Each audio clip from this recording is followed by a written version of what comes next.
आज का सबसे बड़ा सवाल, क्या जेएनयू के बहाने भड़काऊ राजनीति ही देशभक्ति है? क्या देशभक्ति के नाम पर देश को बांटने की कोशिश हो रही है? क्या जेएनयू में राहुल के भाषण से देशद्रोही ताकतों को बढ़ावा मिला है? इसी पर बहस करने के लिए बीजेपी से संबित पात्रा, कांग्रेस से प्रियंका चतुर्वेदी, सीपीएम से सीनियर लीडर और एमपी हनन मोला साहब हमारे साथ हैं। यहां स्टूडियो में एबीवीपी के छात्र नेता अभिषेक हैं और आयसा की अमृता। आप सभी का स्वागत है। प्रियंका, आप मुझे सुन पा रही हैं? शुरुआत में आपसे करना चाहता हूं। प्रियंका, आपको मेरी आवाज मिल रही है? हाँ, मैं सुन पा रही हूँ। ग्रेट। हाँ, मिल रही है। मेरा पहला सवाल प्रियंका आपसे है।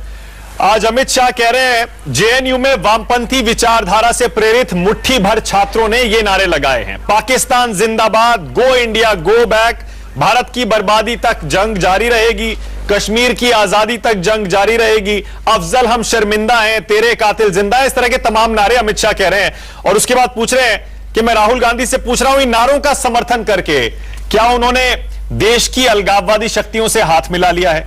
क्या ये स्वतंत्रता की अभिव्यक्ति की आड़ में अलगाववादियों को छूट देकर देश का एक और बंटवारा करवाना चाहते हैं? अमित शाह का सीधा आरोप कांग्रेस पर। दो चीजें मैं यहाँ पे कहना चाहूंगी। अमित शाह का इतिहास देश के सामने है, क्या उनका खुद का इतिहास है, और जो आइडियोलॉजी वो फॉलो करते हैं और जो भारतीय जनता पार्टी फॉलो करती है, उनकी क्या आइडियोलॉजी रही है, क्या इतिहास रहा है, उससे भी देश अनजान नहीं है।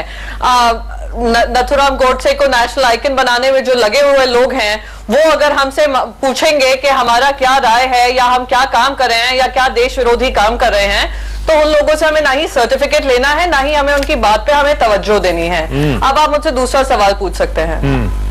आपने मेरे सवाल का जवाब दिया सवालों के साथ प्रियंका, लेकिन सवाल वही है। सवाल यह है, इस तरह के नारों का समर्थन करते हुए राहुल गांधी। मैंने आपसे बहुत स्पष्ट तरीके से कहा है, अमित शाह जी का क्या उनकी आइडियोलॉजी, जो आरएसएस की आइडियोलॉजी है, क्या रही है, क्या उनका देश के इतिहास में कंट्रीब्यूशन रहा है, सब जानते हैं। आजादी की मूवमेंट से लेकर नाथुराम गोडसे से लेकर और अच्छा, आप रिपीट कर रही हैं, मैं दूसरा सवाल पूछता हूं। आप रिपीट कर रही हैं, मैं दूसरा सवाल पूछता हूं। मैं रिपीट इसलिए कर रही हूं क्योंकि मैंने आपसे कुछ सवाल नहीं पूछा है। अच्छा ठीक है, सवाल मेरा ये है प्रियंका, सवाल ये है जो अमित शाह कह रहे हैं, मैं उसी के आधार पर सवाल पूछ रहा हूं। अमित शाह आगे कह रहे हैं, राहुल गांधी से पूछ रहा हूं, क्या केंद्र सरकार का हाथ पे हाथ धरे बैठे रहना राष्ट्रहित में होता? क्या आप ऐसे राष्ट्रवाद विरोधियों के समर्थन में धरना देकर, वहां जाकर भाषण देकर देशद्रोही शक्तियों को बढ़ावा नहीं दे रहे? राहुल गांधी ऐसे प्रतीत हो रहे हैं अमित शाह के मुताबिक कि वो देशद्रोहियों को बढ़ावा दे रहे हैं।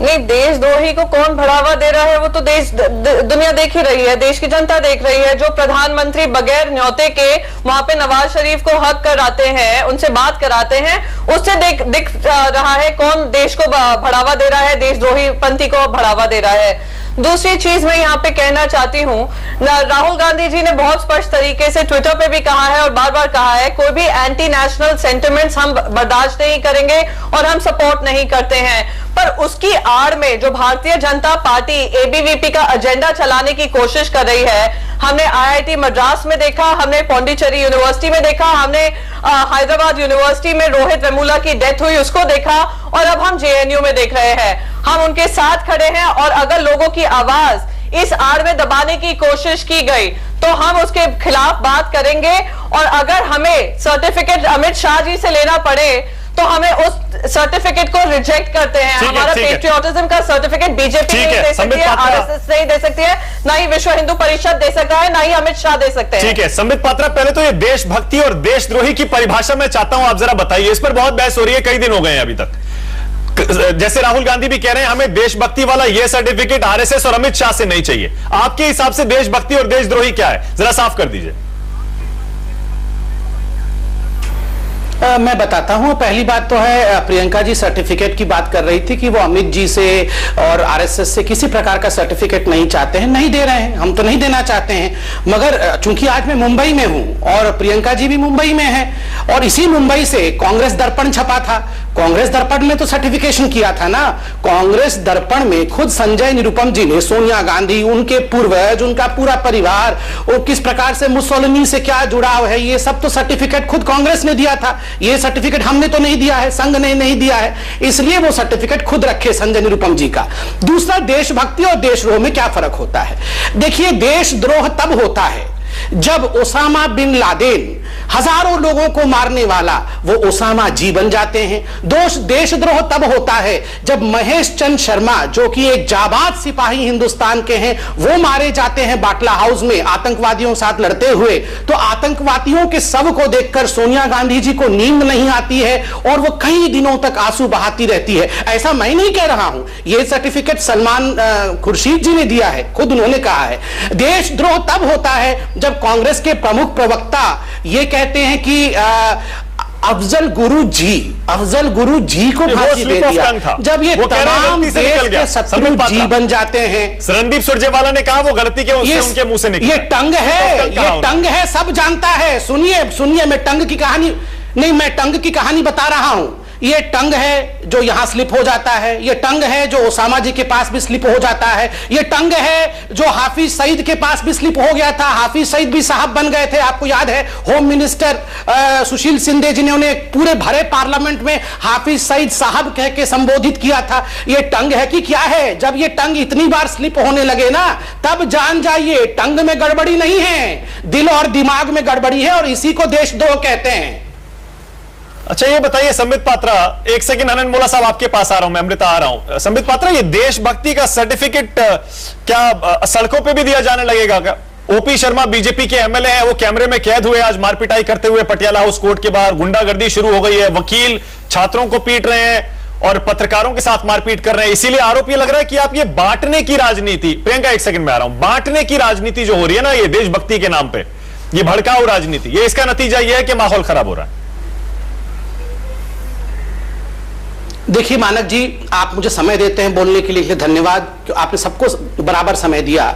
मैं दिल की बात रखना चाहता हूं। जो ये जेएनयू में हुआ है, आप खुद बताइए क्या ये डिबेटेबल विषय है? मैं अभी बहुत भ्रमण कर रहा हूं, मैं जहां भी रेलवे स्टेशन में जाता हूं, मैं फ्लाइट में जाता हूं, मैं बस में जाता हूं, लोग मुझे, जिनका कोई राजनीति से कुछ लेना देना नहीं है, वो आके पूछते हैं कि ये क्या हो रहा है साहब। ये रोज रोज जिस प्रकार की बयानबाजी जेएनयू में हो रही है, कुछ लोगों ने किया है, उस पर जो राजनीति कांग्रेस कर रही है, और प्रियंका जी आपको बुरा लगेगा मगर लोगों ने पहली बार खुल के कहा कि इस बार राहुल गांधी जी ने वो ब्लंडर कर दिया है कि वर्षों तक सुधारने की कोशिश करते रहेंगे तो राहुल जी सुधार नहीं पाएंगे। वो अरे आपसे मैं सर्टिफिकेट नहीं लेने बैठी कि पाकिस्तान लोगों के साथ आप उठते बैठते हैं, उनसे सर्टिफिकेट आप नहीं ले सकते। मैं गरीब किसान हूं, मैं कहां सर्टिफिकेट, मैं राजा को कहां सर्टिफिकेट दे सकता हूं? नहीं सुनिए, मैं गरीब लड़का हूं, मैं कहां युवराज को सर्टिफिकेट दे सकता हूं? मैं अपनी बात कंप्लीट कर लूं। प्रियंका जी आपके जवाब दीजिएगा, मैं प्लीज प्रियंका जी मैं कंप्लीट कर लूं, फिर प्रियंका जी को सुन लूंगा। प्रियंका जी प्लीज, नहीं आप लड़ाई मत करिए, गरीब लोगों पर इस प्रकार चिल्लाइए नहीं, प्लीज प्लीज थोड़ा शांत हो जाइए, मेरी बारी है ना, मैं पूरा कर लूं, फिर आप मुझे चिल्ला लीजिएगा। चार्जेस हम पे लग रहे हैं, एंटी इंडिया कहा जाता है। प्लीज नहीं प्लीज प्रियंका जी ऐसे नहीं, थोड़ा टॉलरेंस हो जाए, जल्दी से 10 सेकंड में 20 सेकंड में कंप्लीट कर लीजिए, फिर प्रियंका आपको दे वापस आ रहा हूं। मैं आपसे निवेदन करता हूं, मैंने कंप्लीट नहीं किया था, कर लीजिए, फिर जल्दी बाकी खबरों के पास भी जाना। प्रियंका आपके पास भी आ रहा हूं, संबित जल्दी से। मैं बिल्कुल देखिए मानक जी, कुल मिलाकर मेरा इतना कहना है, जिस प्रकार के नारे लगे, देश के हजार टुकड़े हो, देश बर्बाद हो जाए। यहां हमारी बहन बैठी है आयशा से, जेएनयू से, आप उनको एक बार बता दीजिए भारत माता की जय कहने के लिए, वो एक बार नहीं कहेंगी। और आप हम लोग को एक बार कह दीजिए, हम लोग मर जाएंगे भारत माता की जय कहते कहते। और इसमें डिबेट क्यों हो रहा है? अरे भारत माता की जय कहने में जिनको परेशानी है, हम उन लोगों के लिए डिबेट कर रहे हैं। जिन लोगों को भारत की बर्बादी चाहिए, उनको बचा के राहुल गांधी को क्या मिलेगा? चंद वोट। चंद वोटों की सियासत में हिंदुस्तान को खत्म करना है क्या? किस प्रकार की राजनीति है? जवाब ले लीजिए प्रियंका, दीजिए प्लीज। ये देखिए, ये 5-6 लोगों के साथ, आरएसएस माइंडेड लोगों के साथ उठते बैठते हैं और फिर वो बताएंगे कि वो कह रहे हैं राहुल गांधी जी ने क्या बवाल मचाया है। इनको शर्म आनी चाहिए कि नेशनल टेलीविजन पे आकर इस तरीके की भाषा का इस्तेमाल करते हैं। दूसरी चीज मैं संबित पात्रा जी से कहना चाहती हूँ, आप बड़ी अपनी गरीबी की बात कर रहे हैं, क्या कर रहे हैं, वो सब भाषा खराब है, बताइए। हम इसी जोश से इस देश में बढ़िया भाषा मैंने बोला, वो खराब, इस देश में आए हैं कि इस देश के लिए कुछ कंट्रीब्यूशन कर सके। हम भी बहुत बड़े घरों से नहीं आए हैं, मैं आपको बता दूं, ये जॉब करने की कोशिश कर रहे हैं। तीसरी चीज, आपने शब्द का इस्तेमाल किया कि हम कोई जी कहते हैं, हम इटली से आके छोटे घर से आए हैं, जो भी इस शब्दों का इस्तेमाल करते हैं, ऐसा है, इतिहास गवाह है कि कांग्रेस और कांग्रेस के लीडर्स और कांग्रेस की आइडियोलॉजी ने देश की मुसोलिनी के परिवार से, मुसोलिनी तो बहुत अमीर था। ठीक है कि आरएसएस ने क्या काम किया। उन्होंने महात्मा गांधी तक का मुंह बंद कर दिया, 3 गोलियां उन पे दागकर, और आप हमें पेट्रियटिज्म। ठीक है प्रियंका, चलिए मुद्दे पे आ जाते हैं। मैं ऑब्जेक्ट करता हूं इस पे। कोर्ट ने राहुल गांधी की खिंचाई की है, ये कहने पे कोर्ट ने राहुल गांधी अच्छा संबित प्रियंका प्लीज, बाकी मेहमान हैं और मुद्दे पर ही रहेंगे, ज्यादा अच्छा प्लीज दोनों शांत हो जाइए। मैंने आपको बहुत टाइम दिया दोनों को, प्लीज आप शांत हो जाइए। संबित पात्रा, प्रियंका प्लीज दोनों शांत हो जाइए। हनन मोला साहब, लगाइए मुझ पे सेडिशन, लगाइए सेडिशन मुझ पर, लगाइए सेडिशन। यही तो हालत है। प्रियंका प्लीज मुद्दे पे रहते हैं, बाकी मेहमानों को भी बोलने दीजिए प्लीज। बहुत टाइम हो गया आप दोनों को, प्लीज प्रियंका प्लीज। हनन मोला साहब, आपको लगता है ये जो नारे लगे हैं जेएनयू के अंदर, जिनके वीडियो भी सर्कुलेट हो रहे हैं, आपने भी देखे होंगे, आपको लगता है इन नारों के बाद जो कुछ हो रहा है भड़काऊ राजनीति है और देशभक्ति और देशद्रोह इनसे तय नहीं होना चाहिए, इन नारों से? आप खुद से देख लीजिए एक बार। मेरे तो पहले यही कहना है, भारत के शासन जब नपुंसक के हाथ में रहता है, भारत के शासन जब कोई नपुंसक के हाथ में रहता है तो हनन मोला साहब, विद ऑल ड्यू रिस्पेक्ट, मैं अपोज करता हूं, मानक मैं ऐसे शब्दों का अपोज करता हूं और मैं कह दूं आप हनन मोला जी को आइए डिबेट से वो माफी मांगे, वरना मैं उठ जाऊंगा। मैं बोल रहा हूं संबित पात्रा, मैं बोल रहा हूं तुरंत उनसे माफी मंगवाइए, तुरंत माफी मंगवाइए, वरना मैं उठूंगा। मैं बोल रहा हूं, संबित पात्रा तो कोई सरकार सुनो बोलने नहीं देता, इसलिए संबित हनन मोला जी हाथ जोड़ के देश से माफी मांगे, संबित पात्रा एक सेकंड के साथ डिबेट करने नहीं बैठा हूं। किसी को बोलने नहीं देता। मेरी बात सुनिए।